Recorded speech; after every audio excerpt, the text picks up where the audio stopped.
어떤 가정에 아들이 시험을 너무 못 보는 거예요. 별별 과외를 하고 학습지를 시키고 뭐 다 해봐도 성적이 오르지 않으니까 어느 날 엄마가 화가 나서 시험을 앞둔 저녁에 아들을 앞에 앉혀놓고 호통을 치면서 이렇게 경고했습니다. 너 이번에도 성적이 그 모양이면 이제부터 엄마라고 하지 마! 이렇게 딱 호통을 치고 다음 날 돼서 이제 학교를 보냈습니다. 너무 궁금해요. 엄마한테 혼났으니까 이제 이번엔 시험은 잘 보겠지 하고서 기다리는데 아들이 빨리 안 오는 것 같아요, 느낌이. 그래가지고 또 집 앞에 달려 나가서 이제 아들이 오기를 기다리는데 아들이 왔습니다. 이제 엄마가 물었습니다. 너 오늘 시험 잘 봤냐? 어디 말해봐. 잘 봤지? 이렇게 얘기를 하니까 그 아들이 엄마 얼굴을 빤히 보고 있다가 하는 말이 아줌마 누구세요?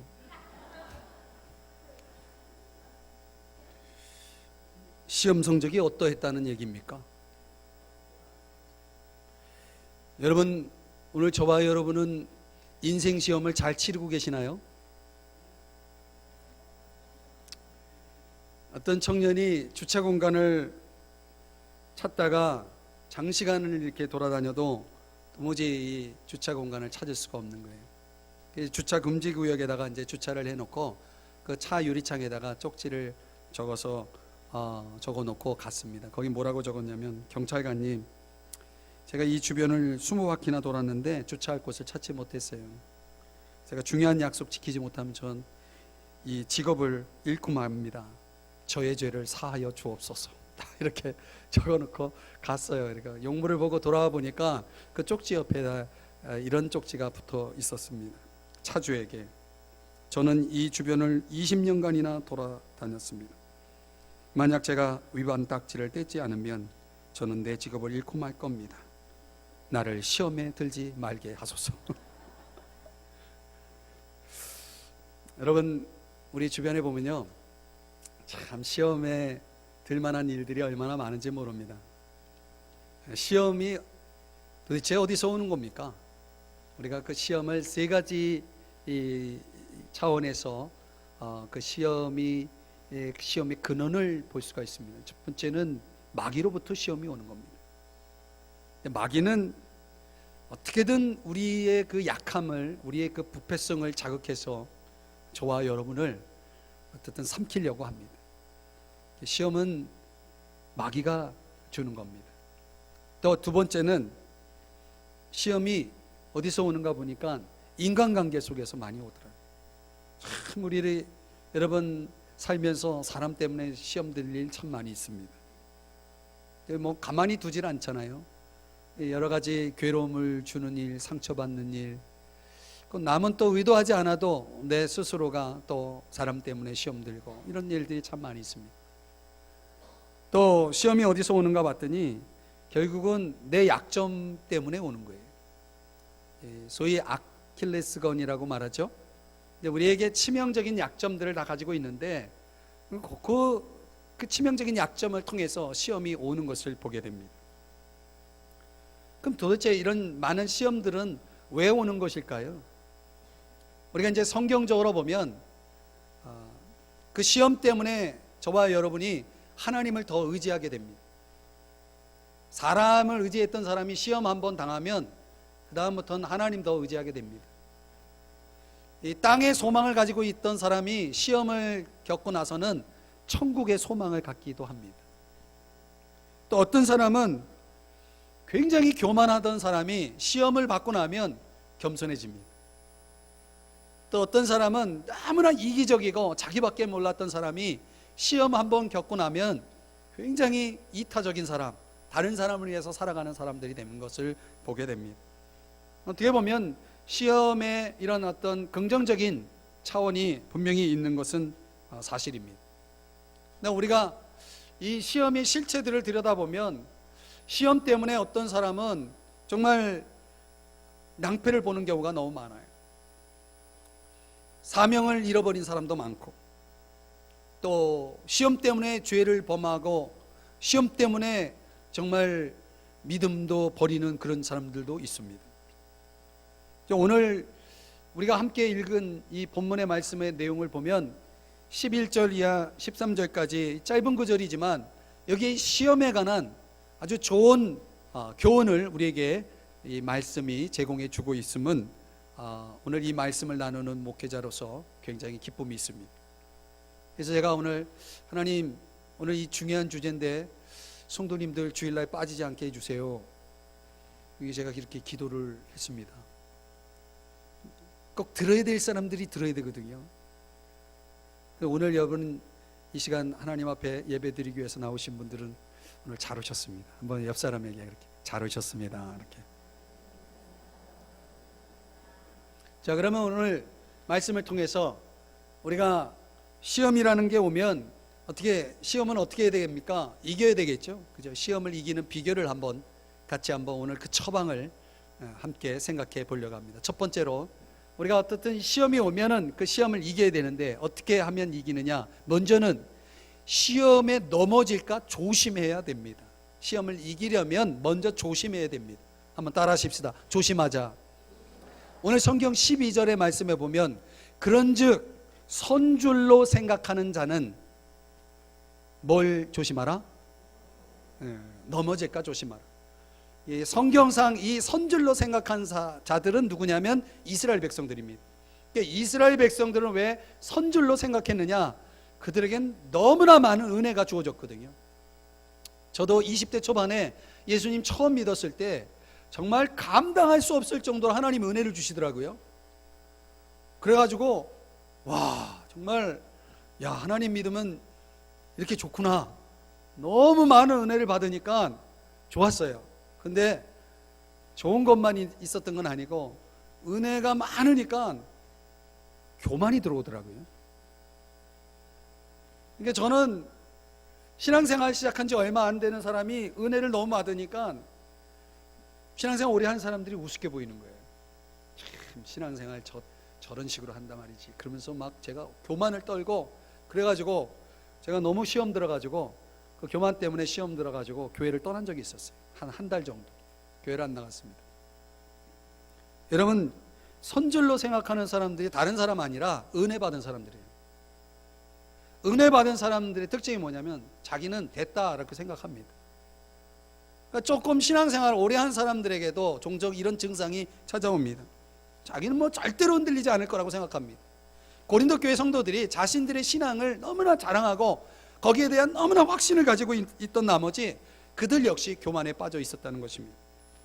이스라엘의 역사를 들여다보면 여러분 잘 아시는 여리고성을 이제 만나서 이스라엘 백성들이 그 여리고성을 정복할 때에 그들이 한 일이 없어요. 그냥 하나님 말씀대로 그냥 열심히 성을 돌았더니 성이 무너져 버린 거예요. 그래서 성을 정복했어요. 그 초롱성 같은 어마어마한 성을 그냥 싸우지도 않고 그냥 이겼어요. 그 성을 정복한 거예요. 그 다음에 그들이 만난 성이 어떤 성이냐면 아이성이에요. 아이성. 이름대로 정말 보잘것없는 이 여리고성과 비교하면 아무것도 아닌 그 성을 이렇게 만나게 됩니다. 그러니까 이스라엘 백성이 뭐라고 생각하냐면 우리가 여리고성도 그냥 정복을 했는데 저런 성이야 누워서 떡 먹기지, 이렇게 우습게 생각하고 지들 생각으로 그냥 임의대로 그 성을 공격을 하게 됩니다. 결과는 참패였습니다.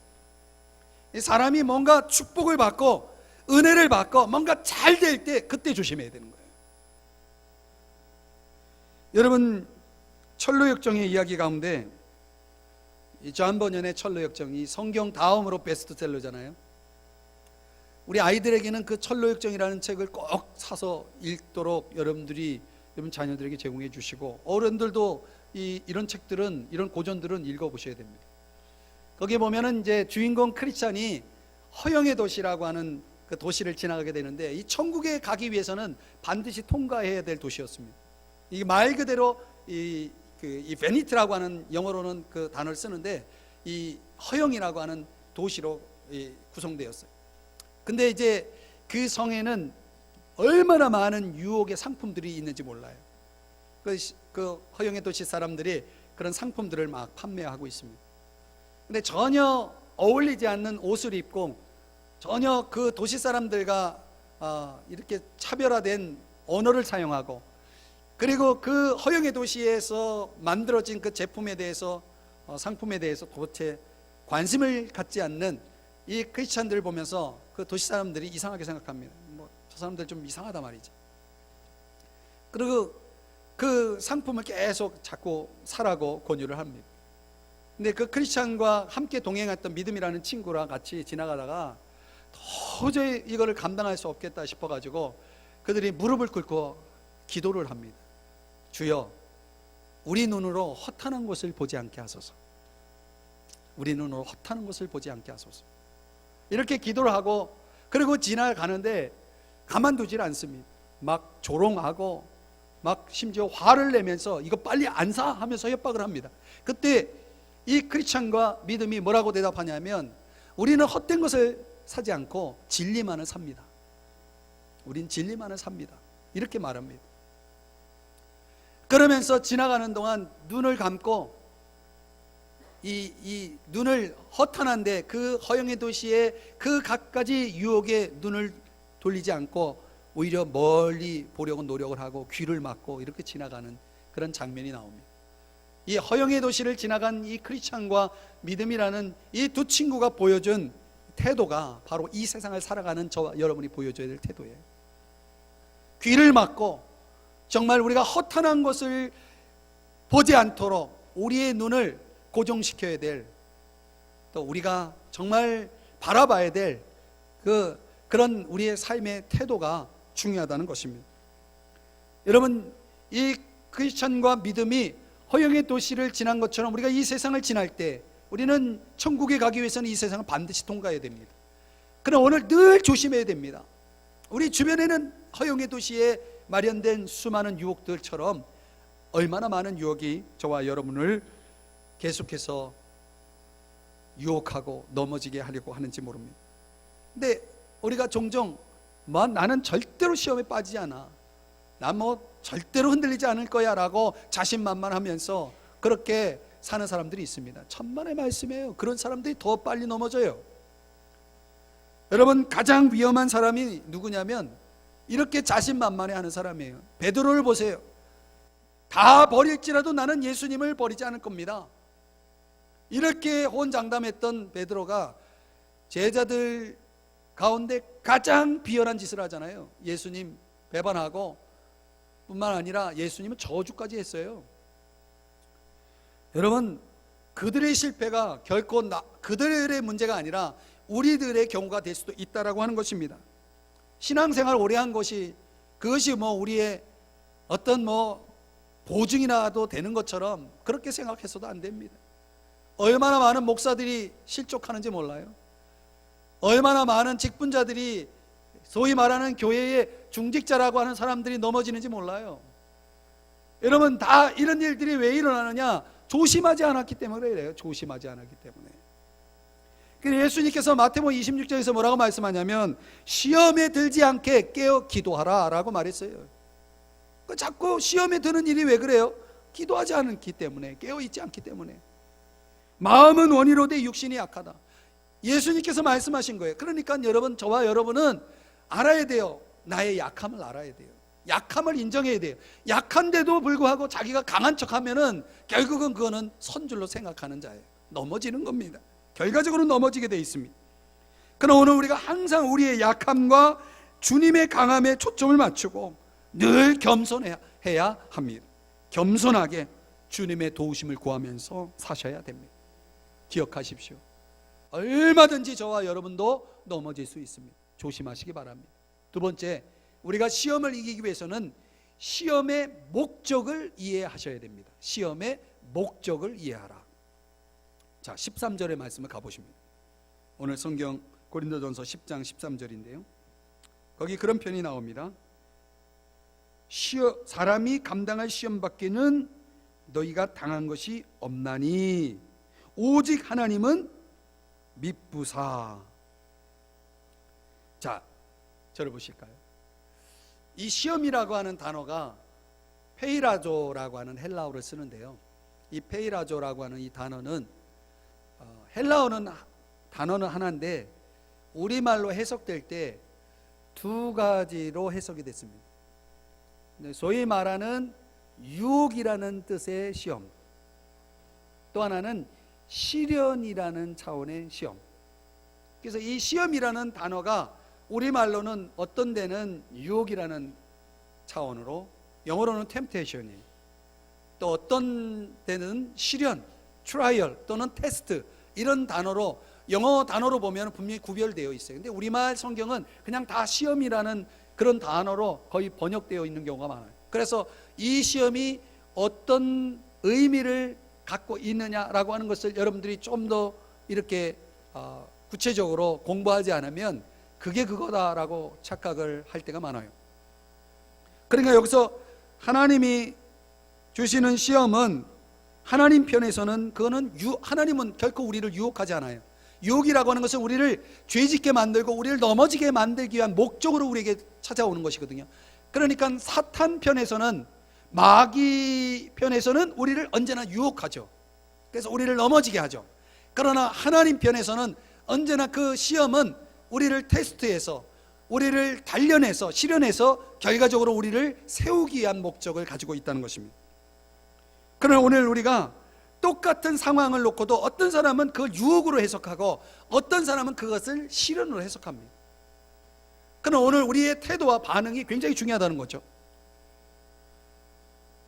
오늘 우리가 시험에 대해서 오해하지 말아야 될 것이 있는데, 어떤 사람이요, 어떤 교회에서 벌어진 일인데 이제 상담을 받으려는 사람이 너무 많은 거예요. 그래서 이제 그 교회 목사님이 시간이 너무 많이 되니까 한 10사람은 그냥 한 장소에서 또 한 시간에 그냥 다 약속을 해놨어요. 그 시간을 절약하려고. 그래서 사람들이 그 시간이 돼서 이제 모였는데, 목사님이 그들에게 이제 하는 말이, 내가 잠깐 볼일을 보고 올 테니까 여러분들끼리 얘기를 좀 나누시라고. 그리고 이제 볼일을 다 보고 그 장소로 돌아와 보니까 다 가고 한 사람만 남아 있는 거예요. 이게 도대체 어떻게 된 일이냐고 그렇게 물었습니다. 그랬더니 그 남아 있는 한 사람이 하는 말이, 다른 분들 서로 우리가 사연을 서로 나누고 그랬는데, 사연을 듣고 보니까 내 처지는 그들에 비하면 아무것도 아니라는 생각이 들어서 다 갔다고. 그리고 저는 그 사실을 알리기 위해서 남아있다고. 저도 가겠다고. 안녕히 계시라고. 그리고 갔다는 거예요. 여러분, 가만히 놓고 보면요, 시험이 없는 사람이 없어요. 문제가 없는 사람이 없어요. 여러분, 우리가 시험을 받을 땐 이게 나만의 시험이라고 생각할지 모르지만 내 주변에 그런 시험 당하는 사람이 수두룩해요. 중요한 건 뭐냐면, 시험은 누구에게나 있는 것이고, 그리고 그 시험을 통해서 우리는 어떻게든 반드시 이겨내야 된다는 것입니다. 그 시험을 이기는 것이 중요하다는 것입니다. 그럼 오늘 우리가 시험을 이기려면 하나님이 왜 이런 시험을 나에게 주셨느냐라고 하는 이런 시험의 목적을 이해할 필요가 있습니다. 또 마귀는 왜 나를 자꾸 시험하느냐, 왜 이런 문제를 가지고 마귀는 자꾸 나를 유혹하느냐라고 하는 그 마귀의 전략을, 마귀의 그 목적을 또 이해할 필요가 있는 것입니다. 오늘 성경 13절을 다시 보시면 거기에 하나님이요, 허락하지 아니하신다라는 표현이 나와요. 반대로 얘기하면 어떤 시험은 하나님이 허락하신다는 거예요.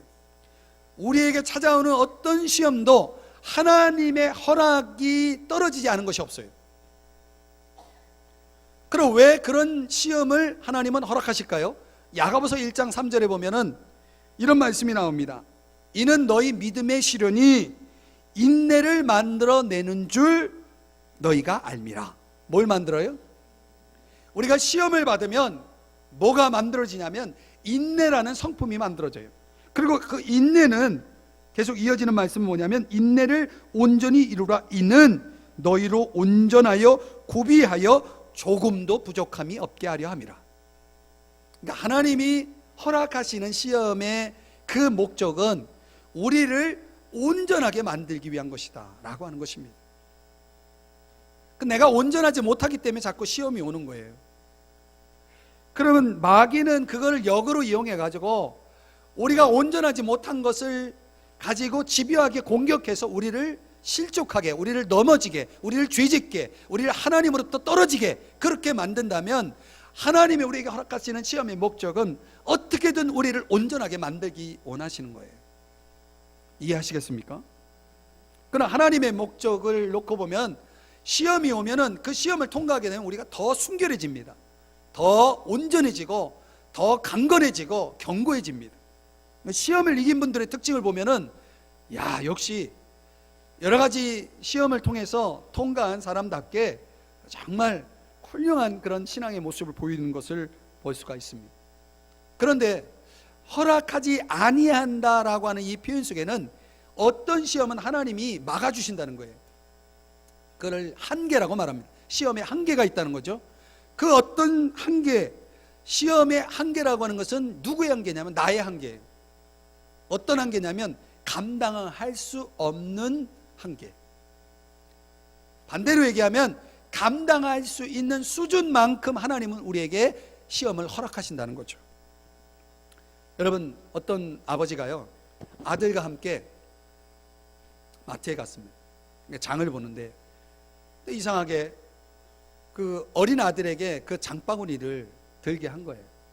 그래서 이제 물건이 하나하나 이제 골라져서 거기 바구니에 들어가니까 무거워지잖아요. 그냥 막 낑낑매면서 아빠를 따라가는 이 장면을 지나가던 어느 아주머니가 보고 참 속 좁은 아버지, 어떻게 저 어린 아들에게 장바구니를 들게 하는가, 이렇게 생각하고 너무나 안 돼가지고 그 지나가는 아이를 이제 이렇게 잠깐 세워놓고 물어보는 거예요. 야, 그거 힘들지 않냐? 라고 물었더니 그 아들이 이런 대답이 나온 거예요.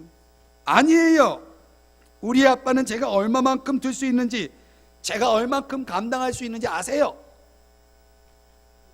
이렇게 이야기를 했다는 겁니다.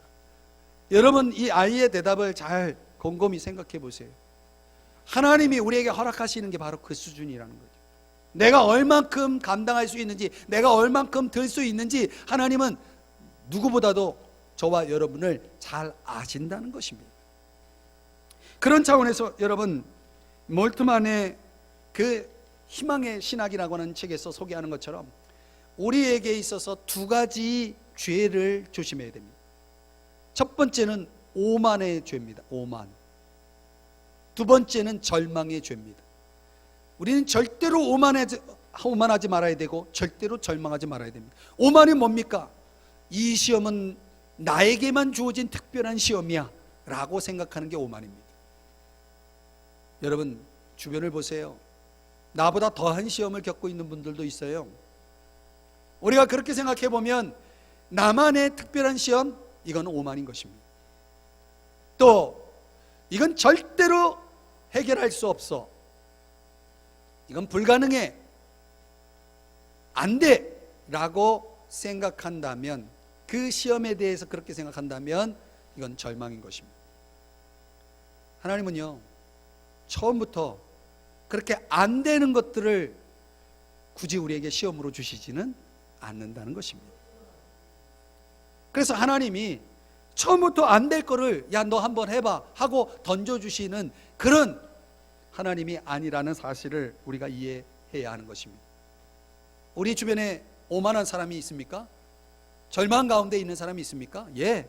그런 사람들은 바로 이 희망의 신학이라고 하는 이 책에서 소개하고 있는 것처럼 그들은 지금 뭔가 잘못된 생각 속에 빠져 있는 것이고 죄 가운데 빠져 있는 것입니다. 우리는 신실하신 하나님, 우리에게 적어도 그 시험을 주시고 계신 그 하나님은 얼마나 미쁘신 분인지 몰라요. 신실하신 분인지 몰라요. 그분은 정말 선하신 분이십니다. 그런 분이 우리에게 적어도 주신 그 시험이 저와 여러분을 견디게 하지 못하겠습니까? 반드시 견디게 하실 거예요. 근데 우리가 그 시험을 대하는 태도 속에서 갖추고 있어야 될 것은 뭐냐면 바로 그 시험을 올바로 해석하는 것입니다. 하나님 앞에 그 시험의 내용을 올바로 해석해서 하나님의 그 궁극적인 선하심을 가지고, 그런 관점에서 그 시험을 해석해서 그 시험을 가지고 여러분들이 이겨내는 것입니다. 인내함으로 말이죠. 시험은 인내를 만들어냅니다. 여러분 잘 참고 그 시험을 이겨내시면 여러분에게 큰 복이 함께할 줄 믿습니다. 세 번째로 시험을 이기는 비결은 뭐냐면 시험에 승리를 확신하라는 것입니다. 시험의 승리를 확신하라. 한번 따라 하십시다. 승리를 확신하자. 오늘 13절의 중반부터 보면은 시험 당할 즈음에 또한 피할 길을 내사 너희를 능히 감당하게 하시느니라. 여기 시험을, 하나님이 주시는 시험을 두 가지 특징으로 소개하고 있습니다. 하나는, 첫 번째는 감당할 수 있다는 것입니다. 두 번째는 감당할 수 없다면 피할 길을 주신다는 것입니다. 그래서 우리가 겪는 모든 시험은 이 두 종류 중에 하나예요. 감당하든지 피할 길을 주시든지. 그렇기 때문에 여러분, 우리가 이 시험을 감당할 수 있는 비결은 그 시험을 극복해낼 수 있는, 이겨낼 수 있는 힘의 근원을 인식하는 것입니다. 하나님께서 적어도 저와 여러분에게 시험을 주셨을 때는 그 시험을 감당할 수 있게 하시는데, 어떻게 감당하시게 하느냐? 능히 감당하게 하신다는 것입니다. 그때 하나님이 종종 사용하는 방법이 뭐냐면, 따라 하십시다. 피할 길. 하나님이 저와 여러분에게 피할 길을 주실 때에 어떻게 피할 길을 주실까요? 제가 이제 목회적으로 경험한 것들을 소개해 보면, 하나님이 피할 길을 주시는 방법 가운데 하나가 뭐냐면 사람입니다. 사람. 내가 막 시험에 빠져 있을 때 하나님이 사람을 보내주십니다. 붙여주십니다. 전화가 온다든가, 때로는 그 사람이 찾아온다든가, 어떤 경우에는 문자가 날라온다든가. 여러분, 대부분 내가 겪는 시험은 이미 그 시험을 통과한 사람들이 주변에 있어요. 그래서 그 시험을 통과한 사람들은 실패를 통해서 통과하거나 성공을 통해서 통과했겠죠. 근데 통과한 사람들에겐 반드시 통찰력이라는 게 주어집니다. 시험을 한번 겪으면 그 시험이 주는 지혜가 생깁니다. 아, 이랬더니 내가 넘어졌지, 이랬더니 내가 이겼지 하는 그런 통찰력이 있습니다. 그래서 하나님이 그런 사람을 붙여주셔서, 어떤 질병 때문에 시험 드는 사람은 그 질병의 시험을 잘 이겨낸 사람을 통해서 통찰력을 제공받음으로 인해서 그 상황을 인식하게 합니다. 대개 시험 받은 사람은 그 시험 속에 있을 때 자신이 겪는 상황을 제대로 인식하지 못합니다. 자기가 왜 그런 일을 겪고 있는지도 이해하지 못합니다. 그럴 때 여러분, 시험을 이미 통과한 사람이 그 상황을 인식하도록 통찰력을 제공해 주죠. 권유를 줍니다. 위로를 주고, 심지어 그들을 위해서 기도해 줍니다. 여러분 아십니까? 누군가 날 위해 기도하네. 여러분을 위해서 누군가 기도하고 있다는 사실. 한번 노래를 한번 불러볼까요?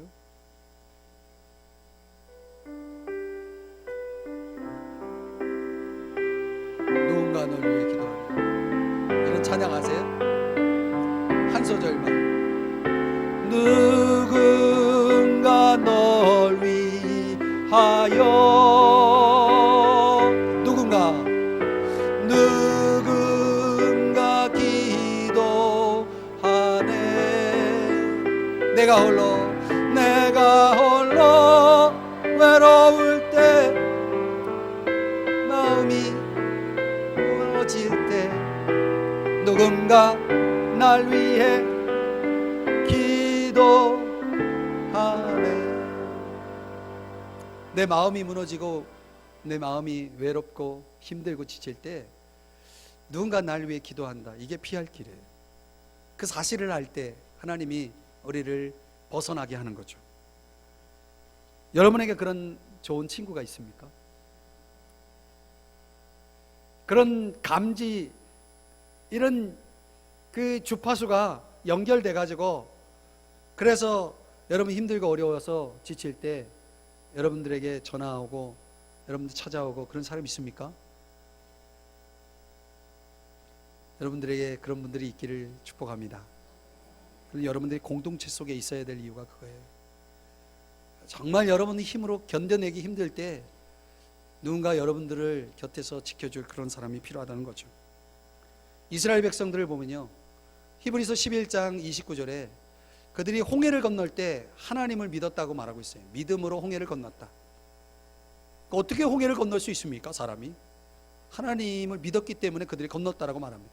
그리고 이어지는 30절에 보면 그들이 믿음으로 여리고성을 무너뜨렸다, 여리고성을 정복했다라고 말합니다. 그 시작이 29절 30절이 다 믿음으로예요. 그런데 여러분, 홍해를 건너고 이스라엘 백성이 바로 여리고성을 정복한 게 아니라 그 사이에 40년의 역사가 있어요. 그런데 히브리 기자가 그 40년의 역사에 대해서 어떤 해석을 내리느냐? 아무 해석이 없어요. 이 말은 무슨 얘기냐면 이스라엘 백성들이 그 40년 생활 동안 믿음이 없었다는 얘기예요. 기가 막힌 일이죠. 여러분, 우리가 믿음으로 구원을 받았죠. 그리고 믿음을 가졌어요. 그런데 여러분, 진작 우리가 이 믿음의 여정 속에서 믿음이 실종되어 있는 경우가 많아요. 저 사람이 믿음이 있는가 싶은데 어느 날 보면 믿음이 전혀 없어요. 그 믿음은 어디로 간 거예요? 어디다 잃어버린 거예요? 여러분, 하나님이 이기게 하신다고 약속하고 있어요. 너게 감당하게 하신다고 약속하고 있어요. 그런데 나 스스로 나는 안 돼, 나는 이걸 이길 수 없어 라고 말한다면 그건 뭐가 없는 거예요? 믿음이 없는 거예요. 여러분, 시험을 당한 사람이 있어야 될, 꼭 가지고 있어야 될 게 뭐냐면 믿음이에요. 어떤 믿음? 하나님이 이 시험을 감당하게 하실 거라는 믿음, 하나님이 이 시험을 이기게 하실 거라는 믿음. 여러분, 그 믿음이 있을 때에 그 믿음이 여러분을 살릴 겁니다. 그런 그 믿음을 여러분 곁에서 도와줄 사람이 있어야 되겠죠. 누군가 여러분을 위해 기도해주고 누군가 여러분의 믿음을 붙잡아 줄 수 있는 사람이 있어야 되는 것입니다. 그런 사람이 어디 있습니까? 세상에 가면 있습니까? 교회 공동체 속에 있는 것입니다.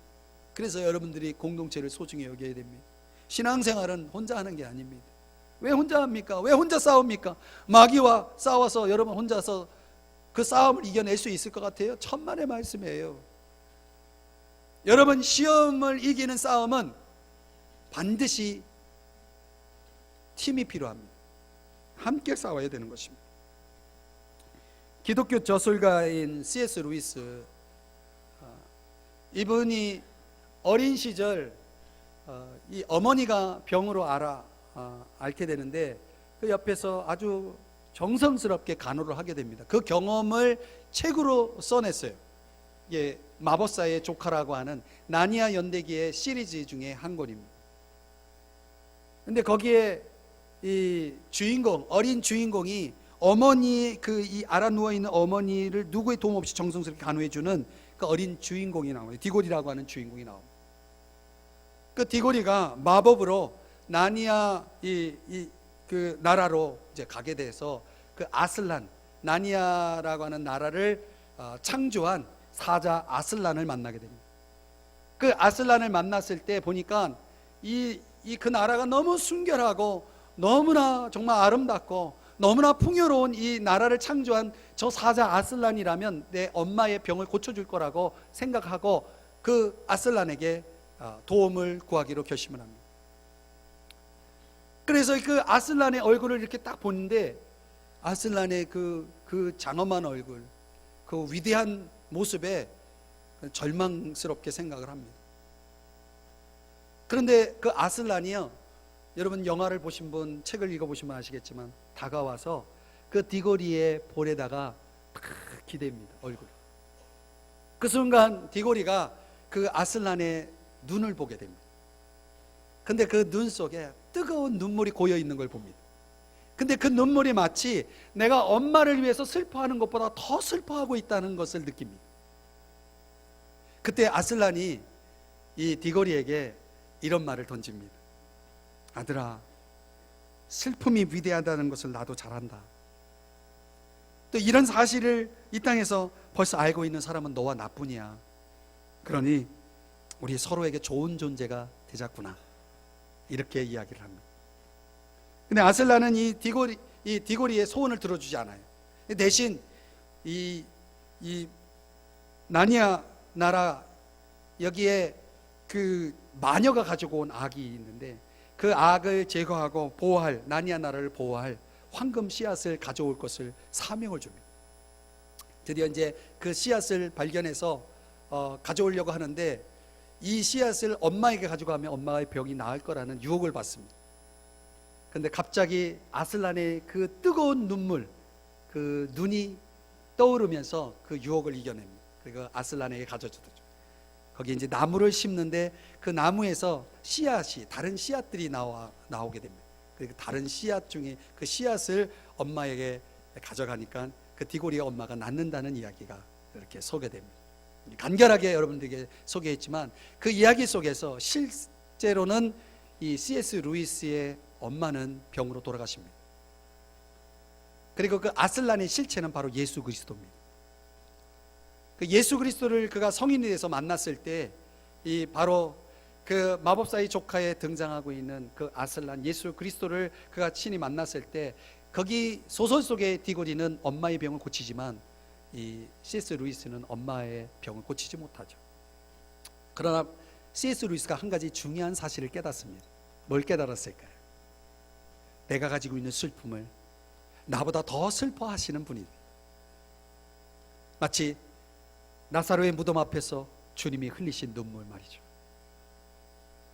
그 어느 가족, 유족들보다 더 깊은 아픔을 가지고 눈물을 흘리셨던 예수님, 그 예수님을 C.S. 루이스가 깨닫게 되죠. 사랑하는 여러분, 저와 여러분이 어떤 시험을 만나도 그 시험을 우리 주님은 잘 아십니다. 여러분이 겪을 수 있는 아픔을, 그리고 여러분이 흘릴 수 있는 눈물보다 더 뜨겁게 아파하시고 그런 눈물을 흘려주시는 분이십니다. 그런 분이 여러분을 그냥 두시겠습니까?